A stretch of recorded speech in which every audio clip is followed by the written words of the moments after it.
Alright, hosses. So I know that I said in this tutorial what I was going to do is explain a little bit more about those storyboards and scenes and how to customize transitions and everything like that.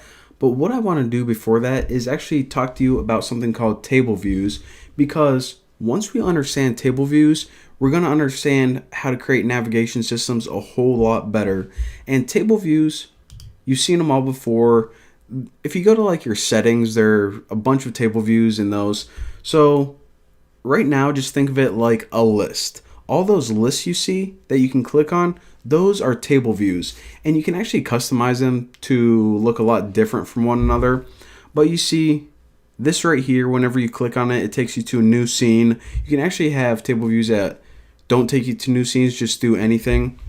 And again, this is just a list. You can have it with just text.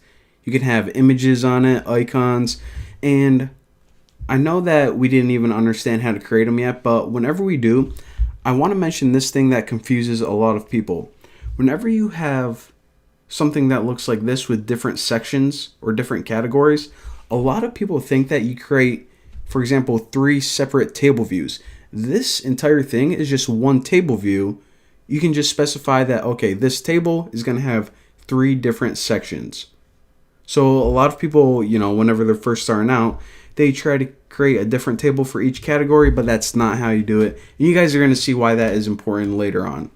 So let me just slide that down. And all right.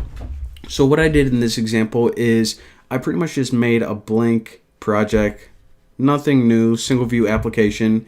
And if you hop over to your storyboard, since we're going to be learning about table views, we should probably add one right now. So you guys are probably like, all right, there it is right there. Table view controller, drag that. Check this out. Go ahead and type in table, and you see that we have 3 things that pop up. A table view controller, a table view, and a table view cell.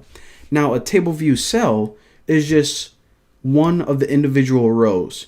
So again, it could just be text. It could have text in a little icon like a right arrow. It could have a little image, but all of those are individual cells.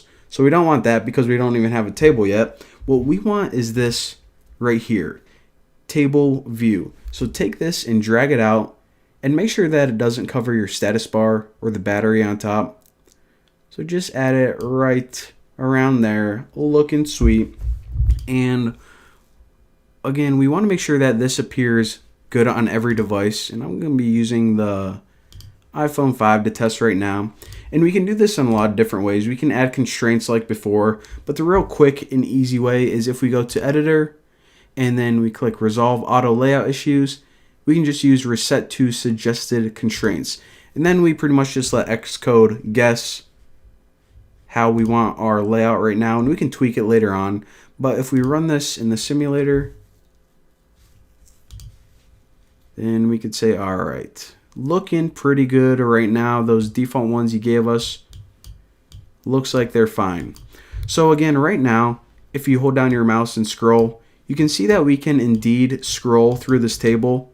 But we have a problem. Like, this is a pretty cool app right now. We could just put it on the App Store, call it like Scrollmaster 8000. But it would probably be a little bit more useful if we added some content to the table and also allowed some functionality so that the user could click and something actually happen. So let's go ahead and figure out how to do that right now. So the way that you add data to your table is going to be different for every project that you make. You can do it in a couple different ways. The first thing that you can do is you can make an entirely new file, an entire new class, specifically for adding and updating those different table cells. But what we want to do is we just want to say, you know what, let's just use this class, the view controller, right now. So first of all, I'm going to delete all that crap. I really hate these comments. Delete that, and might as well just delete this whole function. We won't need it. Or method. All right. So hop over to your main storyboard, and we want to say that for the contents of this table, look to the view controller, look to the brains of this scene right here. So how do we do that? Well, if you highlight your table view, what you can do is you can open up your connections inspector, and that's this little symbol with the circle and the right arrow. And from here, you're looking for the outlet data source. Now this data source is saying, okay, this is the source of my data. This is all the contents of the table. So right now, it doesn't know where it's at. Is it in this file, this file, this file? Where the heck is it? Well, since we want to use this view controller as the data source, then what we can do is we can take this little button and drag it over to this yellow symbol. This yellow symbol, of course, okay, scroll down, you son of a... All right, so highlight that again. So this yellow controller, it says view controller. It pretty much resembles this file, the brains behind this scene. So now if I drag it and release it, we can see in the connections inspector, it says, okay, the data source is now in the view controller. So now I'm trying to populate my table, hop over to the view controller, and where the heck's the data? Well, that's what we have to add right now. So how do we add data once it points to the right file? Well, the first thing we have to do, we have to use a class called UI table view data source. That allows this class right here to act as a data source for a table. So whenever we did that, it gives us an error because it's saying, okay, you are using this protocol right here. So now, since you promised to act as a data source, you need to implement the proper methods. So what methods do we need to implement whenever we're acting as a data source? Well, there are three really important methods. The first one is how many sections are in your table. So we need to make a method that says, okay, for this example, we'll only use one. But if you're making something like this, then you might use three. So let's take care of that method first. And the method is called number of sections in table view. So just type in number, hit enter, and all this does is we have to return 1. All right, so that was probably the easiest thing we'll ever do. So this function again just says how many sections are in your table. Well, just 1 for right now. The other question we have to answer is how many rows are in your table. So I'm going to be making a table. Do I have 1, 2, 3, 4, 5, 6, 7, 8 like this one? Do I have like 50 like this one? Well, it really doesn't matter for this example. I'll just like have 3 or something, because once you know how to populate one row, you're gonna learn how to populate 100. So this is actually table view, and this is gonna return an int. So again, I'm just gonna return 3 for right now. And this is pretty much saying that we're gonna make a table view and it's gonna have 3 rows. So let me add a comment. Return int how many rows. And for this one, I'll just say how many sections are in your table. So right now our table has 1 section, 1 chunk, and it has 3 rows. I'll just put like 3 people's names in them, whatever. Now the last thing we have to do, you probably could have figured out, is it's going to say, okay, now I know how big to make your table. You're going to have 1 section, 3 rows, but what are the contents of it? What do you want me to stick in those table cells? So that's what the last function is for. I'll just write like, what are the contents of each cell?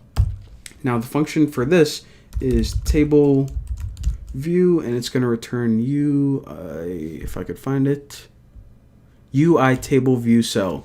So again, these are named the same function name, but this one returns a table view cell because, all right, don't have enough space right here. Actually, let me just do that. It might be a little bit, actually, you know what? I'm gonna get rid of that one. There we go. All right, looking sweet.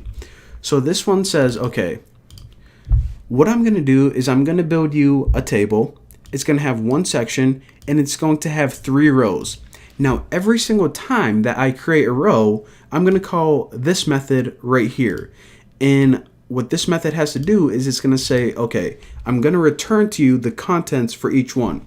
So the first time it calls it, it might return alternative. The second time it might return alternative and punk, and the last time it might return the word classical. So with those 3 methods, it can now build a table. So now you see that most of the errors are gone. We only have this one right here because we actually need to write some code in here. So since this indeed returns a cell, let's go ahead and just make an object for that. So var cell is equal to UI table view cell. All right, thought it would auto populate a little bit faster than that, but whatever, it's cool, it's cool. All right, so we know that eventually we need to return that cell, but right now if we just ran it, we would just be returning an empty cell with nothing in it, and that's boring. So what I want to do is actually take that cell, and by default, every single cell in your table has a text label, kind of like just a basic bit of text that you can write in. And to access it, you actually just call text label, and if you throw a question mark there, it checks if it's empty or not. And the property that we want to access on it is text, and just throw anything in there like bacon. So what this is doing, again, you would never do this in a real application, but it's saying, okay, we're going to get a reference to the cell that we're supposed to return. We're just going to add the word bacon to it, and then we're going to return it. So now if I build this, check out what happens. It says, okay, I did exactly what you told me to do. I created one table view. It has 3 rows, and for each row, I called this method. And what did you want me to do? Well, you just wanted me to add the word bacon to the cell, and that's it. So we now have a table that says bacon 3 times. All right, pretty stinking. I mean, it's pretty cool, I have to admit, but it would probably be a little bit better if we learn how to use an actual data source, like a tuple or a database or something like that. So in the next tutorial, I'm going to show you guys how to do that. It's going to be sweet. So I'll see you guys then.